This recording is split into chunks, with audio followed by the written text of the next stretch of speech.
शासकीय विश्रामगृह धुळे या ठिकाणी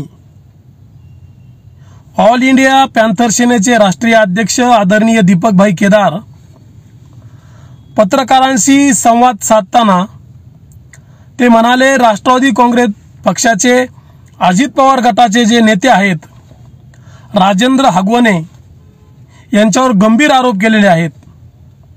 वैष्णवी हगवणे हिच्या मृत्यू प्रकरणी त्यांनी हा आत्महत्या नसून हा हत्या असल्याचा दावा केलेला आहे। हगवणे यांची संपत्ती तात्काळ सर्व जप्त करण्यात यावी अशी भूमिका ऑल इंडिया पॅन्थर सेनेची आहे। महाराष्ट्रामध्ये महिला आयोगाच्या निष्क्रियतेवर टीका करत असताना दीपकभाई केदार यांनी त्यांचा राजीनामा मागितलेला आहे। हुंडाबळीच्या विरोधामध्ये कठोर कायदा केला पाहिजे अशी सुद्धा त्यांनी मागणी केलेली आहे। वैष्णवी हगवणे यांची हत्या की आत्महत्या,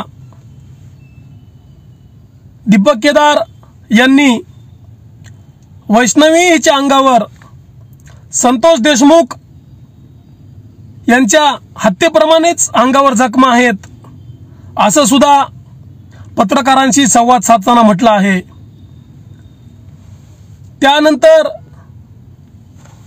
त्या पोस्टमॉर्टम मध्ये गळा दाबून हत्या केल्याचं निष्पन्न झालं असं सुद्धा दीपकभाई केदार यांनी म्हटले आहे आणि प्रश्न उपस्थित केला आहे। या संवेदनशील प्रकरणाकडे महिला आयोगाने तात्काळ राजीनामा दिला पाहिजे। बीडमध्ये खोक्याच्या घरावर ज्यावेळेस जेसीबी चालवली तशी जेसीबी हगवणे यांच्या सुद्धा घरावर चालवली पाहिजे अशी भूमिका त्यावेळेस त्यांनी मांडलेली आहे।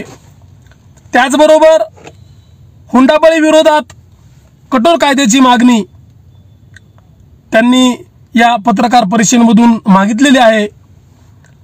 ज्या नवरदेवाला नेते फॉर्च्युनर गिफ्ट देतात त्या नेत्यांनी विचार केला पाहिजे। एक सामाजिक बांधिलकी किंवा समाज परिवर्तनाची गरज त्यांना वाटत नाही का? हुंडाबळी विरोधामध्ये जिजामाताच्या नावाने कठोर कायदा बनवण्याची मागणी यावेळेस दीपकभाई केदार यांनी केलेली आहे। याच्यामध्ये सामाजिक प्रबोधनाचा अभाव कमी पडतोय असं सुद्धा या ठिकाणी दीपकभाईंनी खंत व्यक्त केलेली आहे। या प्रकरणाची सखोल चौकशी करण्यात यावी। वैष्णवी सोबत काय काय घडलं, तिची हत्या झाली की काय याचा तपास झाला पाहिजे। त्यांनी राजकीय दबावामुळे पोलिसांवर होणारा परिणाम आणि सामाजिक सुधारणेचा प्रभाव यावरही चिंता व्यक्त केलेली आहे।